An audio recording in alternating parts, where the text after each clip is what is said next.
सुप्रभात मित्रों, नमस्ते नमस्ते। आप सभी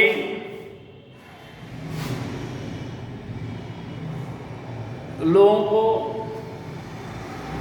आज हम क्या पढ़ाएंगे? रस। अभी आप कई दिनों से रस के बारे में ही चर्चा कर रहे हैं, इसलिए आज रस के बारे में आपको बताया जाएगा।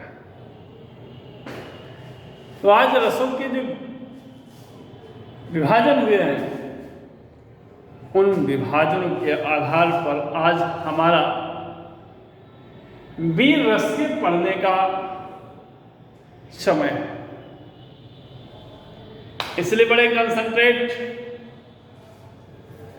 होकर हमें अपनी रस के बारे में जानने का जरूरत है, जिसमें आज आपका है कौन सा रस बेटा? इसको क्या कहते हैं? वीर रस। तो वीर रस के बारे में हम आपको आज बताने जा रहे हैं। वीर रस का अस्थाई भाव उत्साह है। ध्यान देंगे, वीर रस का अस्थाई भाव जो है वो क्या है? उत्साह है। उसी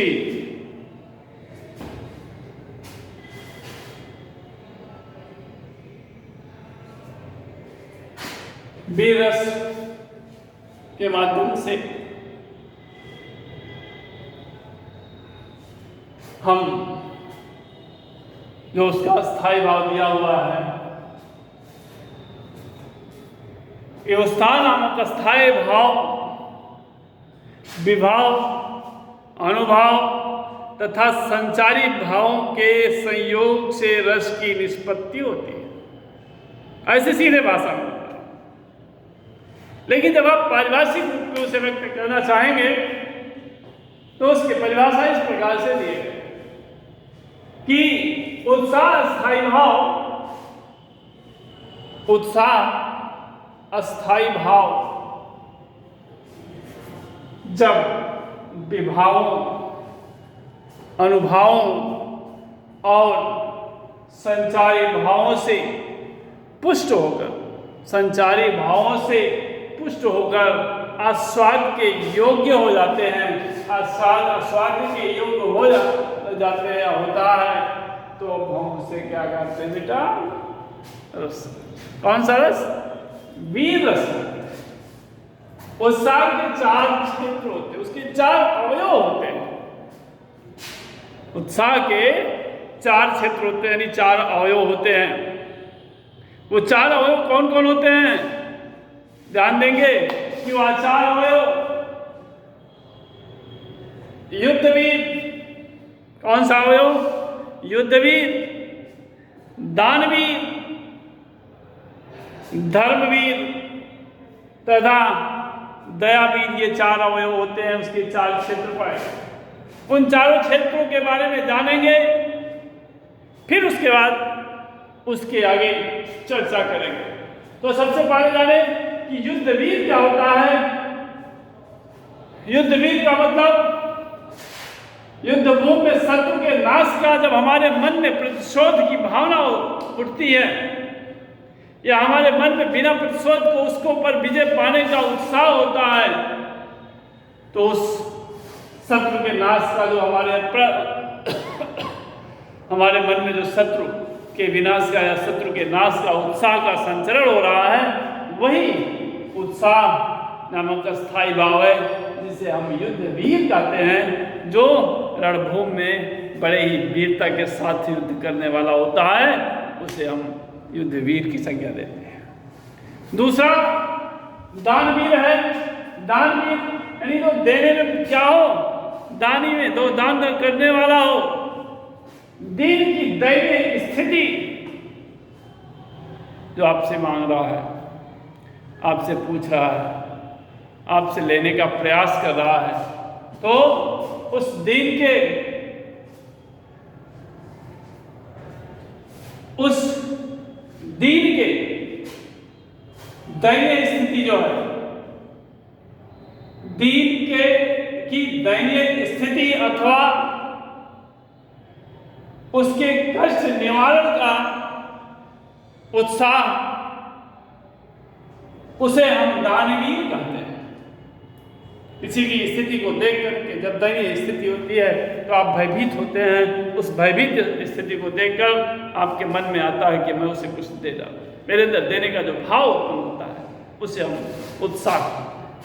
आगे आता है कि धर्मवीर धर्म स्थापना अथवा अधर्म का नाश, धर्म की स्थापना करना चाहते हो अथवा अधर्मियों का नाश करना चाहते हो। आप अगर आपके मन में इस प्रकार का उत्साह संचरण हो रहा है, उसका गुंजान हो रहा है, तो उसे हम धर्मवीर कहते हैं। और दयावीर माने दीन दुखियों की पीड़ा दूर करने वाला, उसकी वेदना को दूर करने वाला, ऐसे दुख को दूर करने वाले को हम उनकी सहायता करने का उत्साह जिसके अंदर संचरण होता है, जो उनका सहयोग करने का प्रयत्न करते हैं, ऐसे लोगों को हम क्या कहते हैं? दयावीर। दूसरा, इसका एग्जाम्पल देखें। मैं सत्य कहता हूं सखे सुकुमार मत जानो मुझे, मैं सत्य कहता हूं सखे सुकुमार मत जानो मुझे, यमराज से भी युद्ध में प्रस्तुत सदा मानो मुझे, यमराज से भी युद्ध में प्रस्तुत सदा मानो मुझे। है और की तो बात क्या गर्व मैं करता नहीं, है और की तो बात क्या गर्व मैं करता नहीं, और माता मामा तथा निजतात से भी युद्ध में डरता नहीं, या समर में डरता नहीं। मामा तथा निजतात से भी युद्ध में डरता नहीं, या समर में डरता नहीं। ये मैथिली शरण गुप्त की पंक्ति है। इसमें कौरव दल का पराजय, कौरव दल का पराजय का उत्साह अस्थायी भाव है। पराजय उसका क्या है? उत्साह अस्थायी भाव है, जो अभिमन्यु के मन में चल रहा है, उगल रहा है। तो अभिमन्यु क्या है? उसका आश्रय है, और कौरव उसका आलंबन है, इनमें उसका सहारा है। तो आभेद्य चक्रव्यूह उद्दीपन है, तो दीप्त कर रहा है। सखे सुकुमार मत जानो मुझे, यमराज से भी युद्ध में प्रस्तुत सदा मानो मुझे, मामा समर में डरता नहीं। आदि या अभिमन्यु के हृदय का उद्गार है, जिसे वह अनुभव कह सकते हैं। ये कह नहीं सकते, ये उसका क्या है? अनुभव है। तो अभिमन्यु के कथन में निहित, अभिमन्यु के कथन में निहित विद्यमान है हर्ष, गर्व, उत्सुकता। ये सारी चीजें क्या हैं? यही उसके संचारी भाव। तो इस प्रकार से हमारा जो ये वीर रस था, वीर रस का जो उदाहरण था, और वीर रस होता क्या है, इसके बारे में मैंने आपको बताया है